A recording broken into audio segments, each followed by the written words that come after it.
Hello folks, this is a guide on the new Raiden Shogun weekly boss, and you need to complete her story in order to unlock it, which is pretty quick. Once you do, let's get right in. My only tip for team recommendation is to bring an Electro character. The rest can be any team that deals nice damage, though having a healer does help. Anyways, the Shogun has two forms. When her enrage meter fills, she will transform into her Shadow Lord form, which has a lot more defense than her normal form. The meter will automatically fill over time, so try to do as much damage by staggering her when she's human size. The Shogun has a lot of melee attacks, but almost all of them start with a white flash. When you see this flash, dash away to avoid all her attack strings that follow. This will let you avoid most of her melee combos.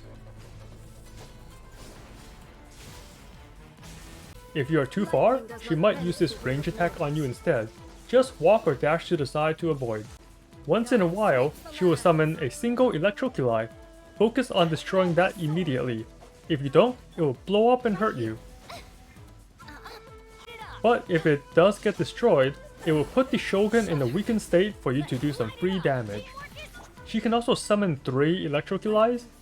Pick any to destroy and stay in the newly formed safe area until the other 2 explodes. When she enters the portal, she will create 3 extra clones. The real one will shoot 2 slashes at you, so look for the image that makes an X. If you destroy that image, Raiden will get stunned and you will get an achievement at the same time. She can also create a shield around her, similar to Child's second form. Do enough damage and it will break. If you don't break it in time, she will unleash a counterattack. If you do break it, you can stagger her for a couple seconds and get some free damage. Lastly, when her rage meter is full, she might use this Electro Storm before transforming. You want to stay away from the middle until the storm is over. Going back in too quickly will hurt a lot like you see here. It's better to take the smaller lightning ticks and wait outside until the storm is over.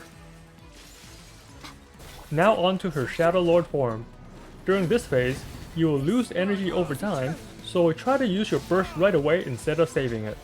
Raiden also takes very little damage. Your goal is to break that shield bar under her health. Any attacks will drain it, but Pyro and Cry will do the most damage. It will also lose chunks of health automatically, so she cannot stay in this form forever. Her first new attack is an EI Slash. Dash when you see the white flash on her sword to avoid it.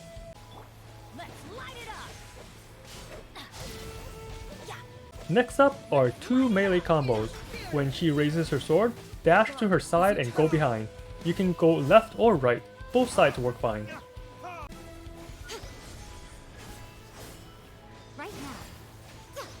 Next are 2 Shadow Hand attacks. This one is just like the one from Magu Kenki. Wait for the flash at the palm before dashing. You can also make a shadow follow you from the ground. You cannot outrun this, so just wait until the shadow spins and expands before dashing. Raiden will continue to attack while the hands chase you, so be wary of that. Here's a big slow sword slam. You can try to time your dash to avoid damage, but there are easier ways to avoid this. One way is to go to the side, outside the purple indicator. The other way is to go behind her. Both methods will be easier than timing your iframe. Going behind also lets you get in some free attacks. If you are far away from her, she may use this projectile combo. Dodge the vertical slashes by going between the lines, then run to the side to avoid the slow horizontal slash. You cannot dash through this one since it moves too slow and it's too fast. When she goes to the middle, she will summon 3 lightning pillars that pulses ground waves. If you have a strong enough heal, you can ignore this and power through while hitting her.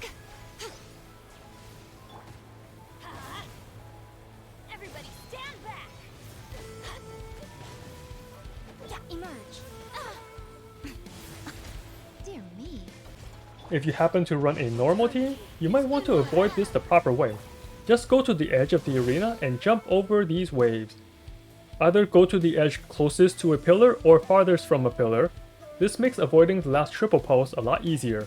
If you are in a weird in-between spot, you might not be able to dodge all 3 waves at the end. Finally, she has a one-hit KO slash. You will need to destroy the flower that spawns fast. Any hit will do about 25% of its health, but an electro attack will destroy it instantly. If you don't destroy it, your active character is dead, so this is why you want to have at least one electro unit here.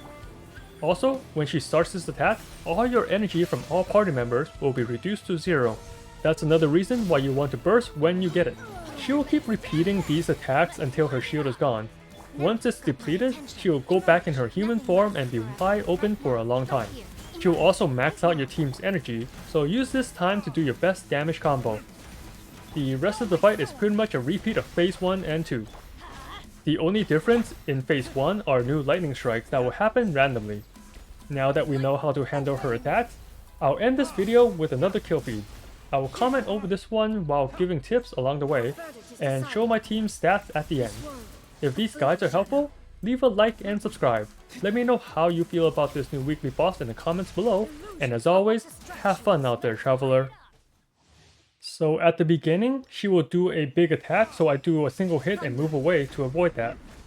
Then I use Kazuha to buff my pyro and continue my combo. I got lucky where she used her shield, so I was able to stagger her for a little bit. And she was using her shield again, so I got another stagger, so more free damage. Now she's doing her clone, so I go to an edge to get a good view of all 4. Then I go to the one that shoots the X. Destroy the clone quickly to stagger her for more damage. I'm okay using all my bursts here since I know I will slowly lose energy in Phase 2, so might as well use it now while I have it. And once again I got another stagger, so I was able to skip most of her attack. And remember to dodge when you see the white flash. I got hit here because I'm at the edge of the arena and I don't really have much room to move on the side.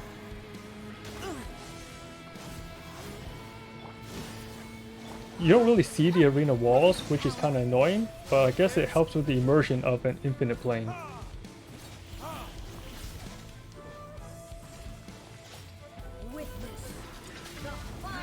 So here I just switch to Yae to do a single attack in order to create the shield. You'll take 1 damage if you do this properly.